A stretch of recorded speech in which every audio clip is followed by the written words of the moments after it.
follow that. I think first thing to say, we're not the outsourcer, unless Graham tells me different, that was providing the analytics on a monthly basis. I'll not ask Graham who that was, but it wasn't us. Hopefully, actually, following Graham will work quite nicely, because what this next 10-15 minutes should really do is explain and articulate how, when you get this right, it can work in a partnership. And Graham talked about a few things there actually that'll come out quite clearly in this presentation, which is words like collaboration, which is words like support, which is words like partnership, and commercial outcomes, skin in the game, is very much central to the case study that I'm going to talk you through.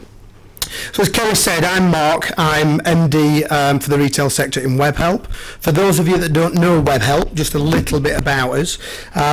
We were founded in 2000 by two French entrepreneurs, one of which is still in the business as our CEO. Since 2000, we've now grown to a 2.2 billion-ish size global business, consisting of about 110,000 web helpers now, over around 180 countries, 180 sites rather, in 50 plus countries, servicing circa 1,300 plus clients across all of the sectors that you could possibly imagine.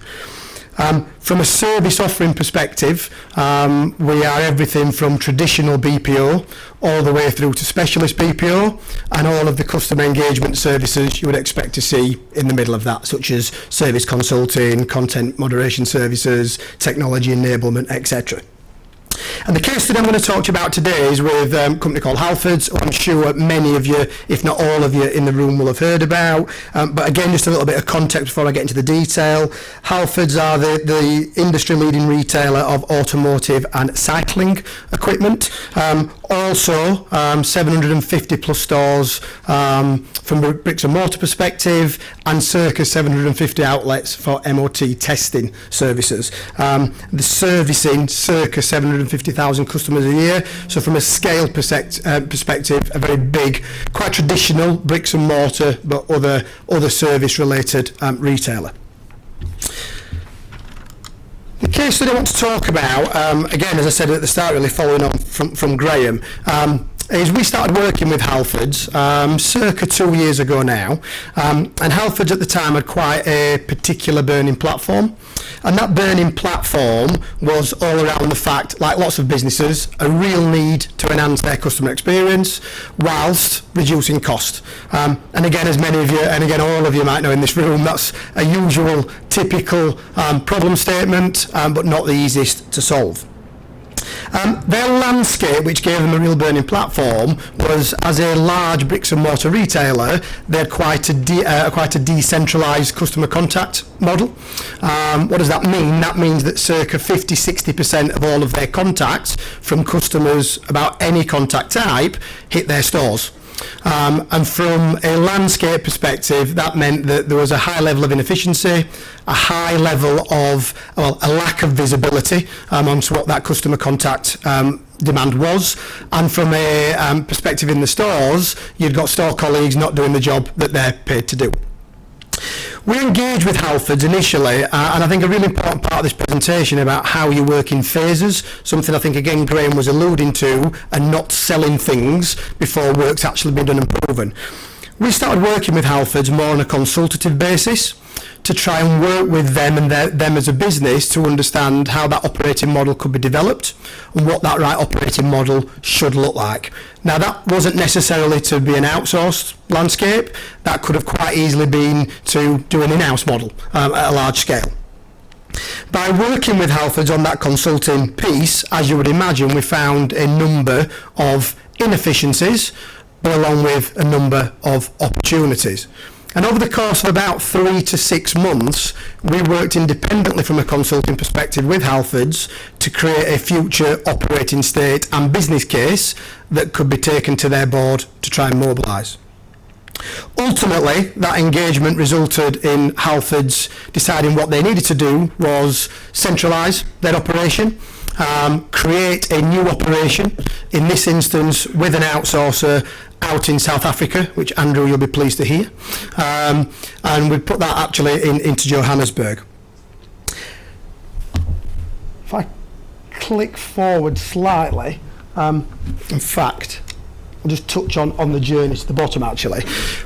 Post the consulting, what we saw was a test period. So again, to what was alluded in Graham's presentation, we saw an ability to pilot how this crisis support team could work. So instead of, from an outsourcing perspective, selling the dream and trying to create a 3, 5, 10-year deal, we worked through a process of proving that value first. That value, as you can see on the slide with the journey at the bottom, started quickly then moving into a full stores consolidation, into circa 170 FTE initially when all the stores went live, to where we are today, which is an operation around 400 FTE in Johannesburg. So we quickly were able to evaluate and then pilot, prove the value of the pilot, and grow that partnership into a new offshore location. That was over the first year of the relationship.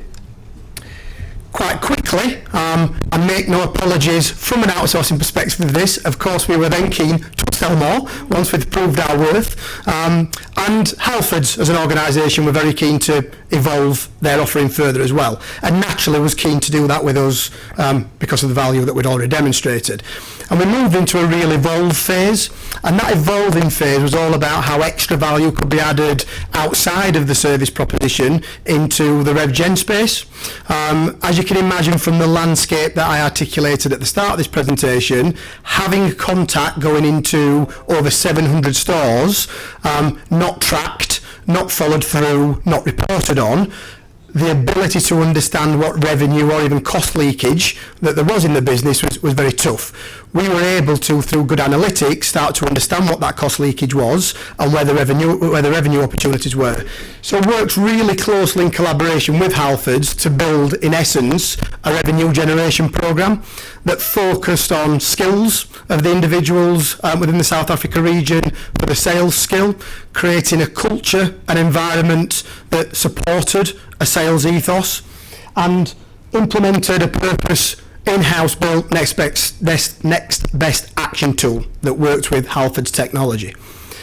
This will grow about 3 to 6 months, again grown from small acorns, 10 FTE, 20 FTE, 30 FTE, with real strong gating criteria in how we build together. But what you can see from some of the results on the slides, you can see some of the uplifts that we saw in conversion rates, in average order value, in what we're doing from a service perspective in percentage calls answered. We're able to see a real shift from what could have been seen in this case as a cost to set up a 400-seat operation in South Africa that didn't exist before we worked together to build the operating model. You put yourself in the CFO's shoes of that decision, that's a large cost to stomach when it's not in the budget. What this started to do was more than self-fund that operation. So by creating a service centre of excellence at quite a large initial cost, not only started to service the Halfords customer in a much better way and reduce customer effort, we were able to build revenue generation programs that paid for that operation, which, as you can imagine from a CFO perspective, wasn't really believed upon the first business case. I was pleased to sit in that board meeting 18 months in and be able to demonstrate with the Halfords board that this had been delivered. Doesn't stop there. As I said, we're now 18 months, 2 years into a journey with Halfords. We're keen to continue to evolve that partnership and drive the next level of value. Halfords are very keen to obviously do the same, and we've really now doubled down together with real skin in the game commercially, building a transformational outcome-based roadmap that commercially Webhelp are predominantly on the hook to deliver, in respect of if we don't deliver, we don't get paid. So we've really now started to commercialise the demand reduction, the next level of revenue generation, the next level of NPS scores, the next level of the transformation journey for the next 2 to 3 years, and are very much in it together as a partner. As a lot of you in this room, and Graham talked about the poor shopkeeper, we're the poor outsourcer working on very, very low margins. This gives us a real opportunity to be able to drive value for Halfords, but being very transparent, significantly improve our own EBIT position, but only if outcomes are delivered. and we're seeing more and more a plea to, as the outsourcer, actually, to Graham's point, we're very much as an organisation supportive of that and believe that actually outsourcers or contracts in today's world, in our world, that are not offering that commercial assurance or underpinning transformational cost and support, then they're not backing themselves to deliver, and question marks should probably be asked by the buyer in the first instance. You can see at the bottom some of the targets that we've underpinned for the next 12 to 18 to 24 months. They're not insignificant. You can see on the slide there some of the jumps in RevGen, some of the scores that we're expecting to see uplift in NPS. These are all things that Webhelp are underpinning as part of their transformational effort. Disappointingly, Sharon, the head of the transformational effort and contact centres at Halfords, was planned to be with us today. She's not gone down to the dreaded COVID, I'm pleased to report, but there is some family circumstances which meant that she had to drop out at the last minute. That said, she was keen to share via the slide that you can see some thoughts in respect of her view on the relationship, and you can read that if you're able to see it, but just a few things to pull out that Sharon talked about in her own words. She feels that the quality of service that Halfords are now delivering has been improved significantly since the partnership with Webhelp. She sees Webhelp as delivering critical analytics to help transform their overall CX. And I think importantly on that point, not just in the customer management estate, we are now sat with Sharon, with the Halfords board, giving overall operational model analytics. Reducing contact, we have helped them drive that and be able to pivot to digital that they've been trying to do for years, that have not been done without our support and technology and consulting. And results have come through the closeness, and I'd like to leave the presentation on this point, because after everything that I've said, this is really the key point. Results have come through the closeness of the working relationship. There is a genuine partnership, yes, a commercial outcome to both partners that keeps us all very honest and open, but the level of collaboration, it's like two businesses working together as one. And the minute we stop doing that, the results that I've illustrated through today's presentation will cease. Thank you for listening. I'll take any questions, Kerry, or you won't take it at the end, but thanks very much.